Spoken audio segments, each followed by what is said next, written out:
Do you struggle finding and deleting duplicate values in your dataset?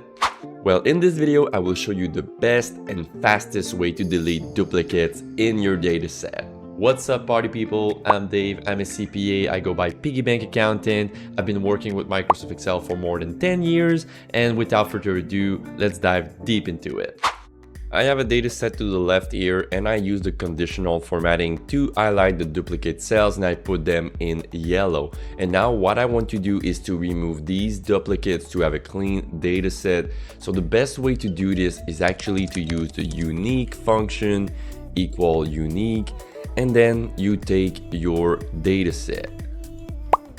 Simple as that. You will get your data set without any duplicate values in the array formula. You can even do this on another tab if you feel like it.